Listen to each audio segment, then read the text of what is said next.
دعا تو حالات بدل دیتی ہے، دعا تو تبدیلی لے آتی ہے۔ کوئی بیٹھا ہوا مجھے دور دعا دیتا ہے، بس دعا دیتا، فقط دعا دیتا ہے۔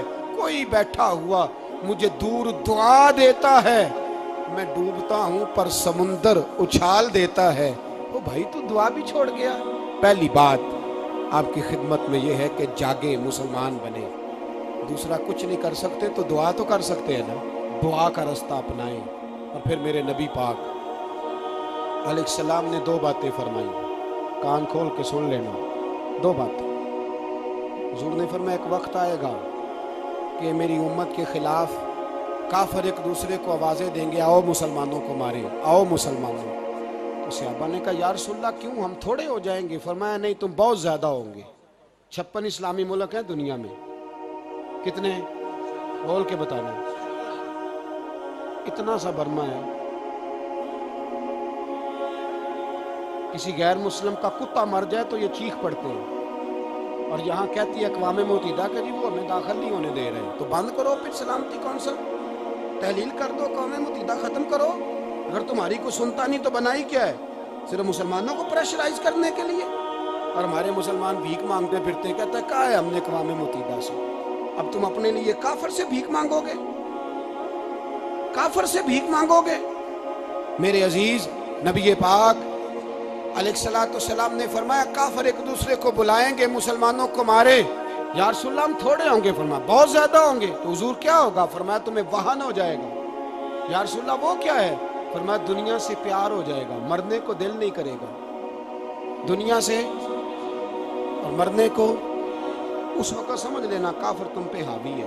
میں اپنا اندازہ کروں، آپ اپنا کریں، مجھے دولت سے کتنا پیار ہے اور آپ کو کتنا پیار ہے۔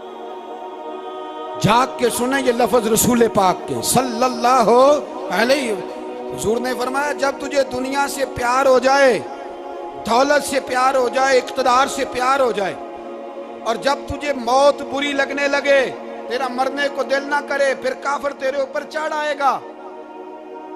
آج دولت ہی تو رہ گئی ہے، باقی بچا کیا ہے؟ میں اکثر کہتا ہوں شادیاں نہیں ہوتی، تجارتیں ہوتی ہیں۔ لڑکی والے کہتے ہیں کہ لڑکا زیور کتنا ڈالے گا، لڑکے والے کہتے ہیں لڑکی جہیز کتنا لائے گی۔ تجارت، ہر جگہ دولت، ہر جگہ پیسہ، ہر جگہ سرمایہ۔ جہاں جس معاشرے میں تلاوت بکے، نعت بکے، تقریر بکے، اس سے زیادہ اور تباہی کا معاملہ کیا ہوگا؟ میرے عزیز، میرے رسول پاک علیہ السلام کے صحابہ کے قریب دنیا داری آ سکی؟ نہیں آئی۔ حضرت ابو بکر صدیق نے پانی مانگا تو لوگوں نے دودھ دیا، فرمایا پیچھے کرو۔ ابو بکر نے نعمتیں چھوڑ دی ہیں۔ اب ابو بکر وہ والا کام کرتا ہے جو رسول پاک نے کیا ہے۔ فرمایا نہ دودھ شاید پیش نہ کرو، جو مانگتا ہوں بس وہ دو۔ حضرت ابو بکر صدیق نے بڑے مالدار تھے۔ حضرت عمر فاروق رضی اللہ تعالیٰ عنہ کے پاس صحابہ کرام جمع ہو کے آئے، کون سا ایسا شخص ہے جس کی تنخواہ میں اضافہ ہو جائے؟ تو لوگ کہتے ہیں نہیں نہیں مجھے نہیں چاہیے۔ پر ہم نے وہ لوگ دیکھے، حاجی صادق صاحب کو مسجد والوں نے کہا 1000 روپیہ تنخواہ بڑھانی ہے، تو حاجی صاحب کہنے لگے میرا بڑا سونا گزارا ہوتا ہے، مینوں نہیں بڑے نے۔ حضرت سیدنا عمر فاروق رضی اللہ عنہ صحابہ اکٹھے ہو کے گئے، کہنے لگے عمر حضور کے زمانے میں بظاہر غربت رہی، جناب صدیق اکبر کے زمانے میں غربت، اب تو بڑی ریل پیل ہے، بحرین سے لاکھوں کا مال آتا ہے، آپ کو بڑے بڑے سفیر ملنے آتے ہیں، پر آپ وہی پرانا کرتا اور وہی تامت جو کئی جگہ سے سی آپ نے کئی جگہ سے پھٹی۔ اور حضرت عمر ایک دن عید کی نماز پڑھانے گئے تھے تو ننگے پیر ہی چلے گئے۔ لوگوں نے کہا جوتا، فرمایا ٹوٹ گیا تھا یار، پہننے کے قابل نہیں تھا۔ فرمایا ننگے پیر آ گئے ہو، لوگ کیا کہیں گے؟ فرمایا چھوڑو، عمر کے پاؤں ننگے ہیں لیکن عمر کے کردار میں تو کوئی شک نہیں نا، پیر ہی ننگے ہیں نا، کیا ہوا؟ چھوڑو اس بات کو، کوئی پیار نہیں دنیا داری سے، دولت سے، کوئی چکر ہی نہیں۔ حضرت سیدنا عمر فاروق رضی اللہ تعالیٰ عنہ کو صحابہ نے کٹھے ہو کے کہا، یہ ہے امت کے بیدار ہونے کے طریقے جو عرض کر رہا ہوں۔ کہا جناب آپ اب بڑا مال غنیمت ہے، اور جس طرح ہر صحابی کا حصہ ہے آپ کا بھی حصہ ہے، تو ایک نیا کرتا ہی ڈال لیں آپ خرید کے۔ اب جب مشورہ ہو گیا صحابہ میں تو کہنے لگے عمر سے بات کون کرے گا؟ نیا کرتا پہننے کی عمر سے بات کس کو برا لگتا ہے جی؟ نیا کرتا کون بات کرے گا؟ حضرت سیدنا علی المرتضیٰ کا انتخاب ہوا، کہنے لگے مولا علی کی بڑی عزت کرتے ہیں، ان سے بڑا پیار کرتے ہیں، ان سے بات کرتے ہیں۔ تو حضرت علی کو بلایا گیا، عرض کی حضور مہربانی فرمائیں، حضرت عمر سے کہے نئے کرتے کے لیے۔ آپ فرمانے لگے عمر میری بڑی قدر کرتا ہے، بڑی بات سنتا ہے، پر یہ والا کام نہیں میں عمر سے کہہ سکتا، یہ کسی اور سے کہو۔ تو کہنے لگے آپ رہنمائی کر دیں کس کو کہیں؟ تو جناب علی المرتضیٰ فرمانے لگے اگر حضرت عائشہ صدیقہ سے کہو گے تو عمر فوراً مان جائے گا، وہ مومنوں کی ماں ہیں۔ صحابہ حضرت عائشہ کے پاس، اماں جی عمر کو بلائیں، ان کو کہیں، بڑے بڑے سفیر آئے ہوتے ہیں، وہی پرانے کپڑے پہن کے بیٹھ جاتے ہیں۔ اللہ اکبر۔ حضرت عائشہ نے پیغام بھیجا، فرمایا عمر کو بلاؤ۔ عمر فاروق دوڑے ہوئے آئے، پردے کے پیچھے حضرت عائشہ کے پاس گھٹنوں کے بل، اماں جی دیر تو نہیں کر آیا میں آنے میں؟ حکم ہو، حضور کے گھر سے پیغام آیا، بڑے بڑے سفیروں کو چھوڑ کے بھاگے۔ حضرت عائشہ صدیقہ کہنے لگی عمر دیکھو جائز پیسے ہوں تو اسلام اچھے لباس سے منع نہیں کرتا، اب بڑا بڑا مال آیا ہے، اب تیرا بھی حصہ ہے، تو صحابہ کرام کی خواہش ہے کہ نیا کرتا پہن لو، بڑے بڑے سفیر آتے ہیں، حرج بھی کوئی نہیں، جائز بھی ہے، تو منع نہیں۔ حضرت عمر نے گردن جھکا، جی اماں جی، جی اماں جی، جی اماں جی۔ حضرت عائشہ کہتی ہیں بات ختم ہوئی، عمر نے گردن اٹھائی تو عمر کی داڑھی آنسوؤں سے بھری ہوئی، کہتی ہے مجھے کہنے لگے اماں جی میں تو صرف مسجد میں دیکھا کرتا تھا، آپ تو مصطفیٰ کو دن رات دیکھتی تھیں، جس طرح کے کرتے آمنہ کے لال نے پہنے ہیں مجھے بھی پہنا دو، میں تیار ہوں، میں پہن لوں گا، میں تیار ہوں، پر جس طرح کے میرے نبی نے پہنے۔ حضرت عائشہ کہتی ہے میں پھوٹ کے روئی، میرا پلو آنسوؤں سے بھر گیا۔ فرماتی ہیں میں عمر کی بات سنتی گئی تو میرا پلو آنسوؤں سے، میں نے کہا عمر تو جا، تو ٹھیک ہے۔ فرماتی عمر فاروق سلام کر کے اٹھے، امیر المومنین چلے گئے، اس کونے میں صحابہ چھپے ہوئے تھے، وہ آئے، کہا اماں جی کیا بات ہوئی؟ تو میں پھر رو پڑی، میں نے کہا کیا بتاؤں، تمہیں پرانے کرتے نظر آتے ہیں، اسے محمد عربی کے جلوے نظر آتے ہیں، اسے رسول اللہ کا رنگ نظر آتا ہے، اسے وہ غلامی نظر آتی ہے۔ عمر کو دنیا سے پیار، اور دنیا سے پیار نہیں تھا، دعا پتہ کیا تھی؟ یوں جھولی اٹھا کے اللہ مرزقنا شہادت فی سبیلک وجعل موت فی بلد حبیبک، اللہ عمر کو بسترے والی موت نہ دینا، موت شہادت کی دینا، اور میں میدان میں جا کے نہیں مرنا چاہتا، مجھے رسول اللہ کے شہر میں موت چاہیے، باہر جا کے نہیں، یہی میدان لگے مدینے میں، یہی موت آئے، اسباب بنا، میں مدینہ بھی نہیں چھوڑنا چاہتا۔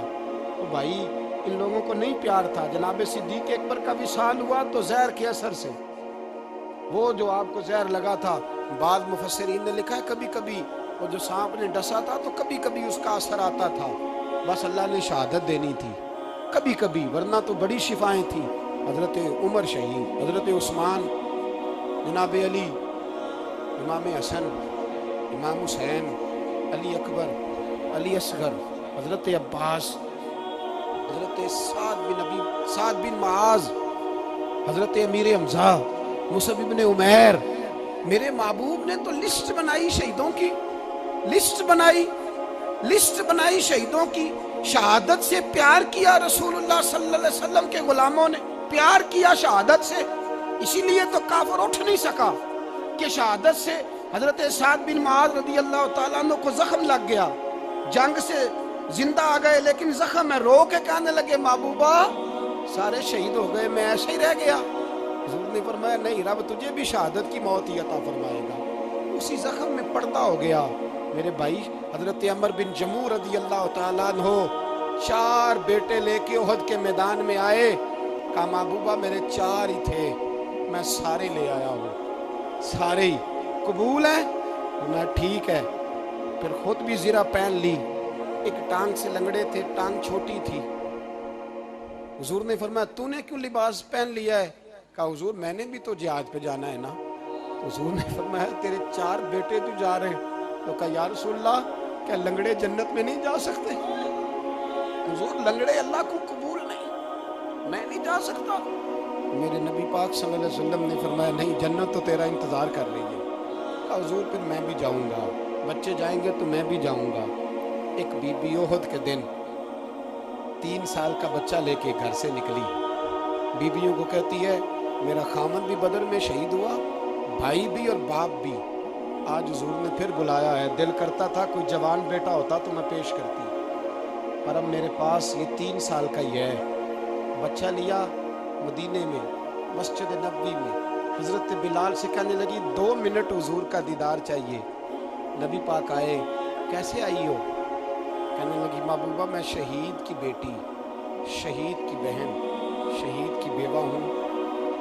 میرے پاس اب جوان تو کوئی نہیں, یہ 3 سال کا ہی ہے. حضور نے مسکرا کے فرمایا یہ کرے گا کیا کرے گا؟ کہنے لگی حضور سنا ہے اسلحہ تھوڑا ہے, ڈھال کی ضرورت ہے. لوہے کی ڈھال ہوتی تھی, جب تلوار آتی تھی تو آگے کی جاتی تھی. کہا محبوبہ میرا شہید کی اماں بننے کو بڑا دل کرتا ہے, یہ میرا 3 سال کا لے جاؤ, جب تیر آپ کی طرف آیا تو میرا بیٹا آگے کر دینا, یہ ڈھال کا کام تو دے گا نا. ہنستے ہوئے محبوب کی آنکھوں میں آنسو آئے. بچے کو پکڑ کے سینے سے لگایا, ماتھا چوما, فرمایا جا تیرے ساتھ وعدہ ہے قیامت کے دن تجھے شہید کی اماں کہہ کے ہی پکارا جائے گا. وعدہ ہے تیرے ساتھ تجھے شہید کی. میرے بھائی مرنے کو دل ہی نہیں مسلمان. میرے نبی پاک صلی اللہ علیہ وسلم نے فرمایا جس کے دل میں کبھی شہادت کی آرزو پیدا نہیں ہوئی اس کے سینے میں دھڑکنے والا دل مومن کا ہے ہی نہیں, وہ تو منافق ہے. جو کبھی دین کے رستے میں شہید ہونے کو, میرے بھائیوں دین کو بڑی ضرورت ہے, بڑی ضرورت, بڑی. اے خاصان رسول وقت دعا ہے امت پہ تیری آ کے, عجب وقت پڑا ہے. وہ دین جو بڑی شان سے نکلا تھا وطن سے, پردیس میں وہ آج غریب الغربا ہے. فریاد ہے اے کشتی امت کے نگہباں, بیڑا یہ تباہی کے قریب آن لگا ہے. اور ایک شاعر قلم توڑ گیا, کہنے لگا تجھ سے فریاد ہے اے گنبد خضرا والے, تجھ سے فریاد ہے اے گنبد خضرا والے, کعبے والوں کو ستاتے ہیں کلیسا والے. تجھ سے فریاد ہے اے گنبد خضرا. اپنے اندر دین کا درد پیدا کرو, ذوق پیدا کرو, مسلمان بن کے جینا سیکھو. جب کوئی برادری پوچھے تو کہو میں محمدی ہوتا ہوں, میں مصطفی ہوتا ہوں, میں رسول اللہ کا غلام ہوتا ہوں, میں پہلے مسلمان ہوں باقی کچھ بعد میں ہوں. خدا را اپنے گھر میں پردہ کراؤ, خدا را رزق حلال کھاؤ. اگر پردے نہ ہوں رزق حلال نہ ہو تو جذبہ جہاد پیدا نہیں ہوتا. خدا را اپنے اندر انقلاب برپا کرو, دین کے لیے جینا سیکھو. دین بڑا تڑپتا ہے, دین بڑا روتا ہے. رسول اللہ آج تجارت کرنے والے ملتے ہیں, آج سیاست کرنے والے ملتے ہیں, دین والے نہیں ملتے, دین کے درد والے نہیں ملتے. اپیل ہے آپ سے, آج رات 2 نفل پڑھ کے اور کچھ نہ ہو سکے تو مسلمانوں کے لیے دعا ضرور کر دینا, ان کے لیے دعا ضرور کر دینا. اپنے آپ کو بیدار کرو, بیدار کرو. بھئی میں تو ہم تو آج تک اس لیے ڈر رہے ہیں کہ ہمارا چہرہ ہی نبی پاک جیسا نہیں بن سکا, تو داڑھی رکھنے میں بھی ہم ڈرتے ہیں, نمازی بننے, مسجد آباد کرنے میں, مسلمان کہلانے میں بھی تک خوف ہے. تو بتلاؤ نا اس سے آگے بات کب چلے گی؟ جہاد کی بات تو بڑی آگے جا کے. بدل جاؤ, رسول اللہ کا غلام بن کے جینا سیکھو. نبی پاک صلی اللہ علیہ وسلم کی غلامی کا پٹا اپنے گلے میں ڈالو. یہی امام حسین کی سوچ ہے, یہی امام علی مقام کا پیغام ہے. اس کو کبھی فراموش نہ کرنا. امام حسین ہمیں بتا گئے سارا کچھ لٹ جائے پر دین کے اندر کوئی نقص واقعہ نہ ہونے پائے. کوئی شرابی, کوئی بے ایمان, کوئی لٹیرا کبھی اس کے سپورٹر نہ بننا.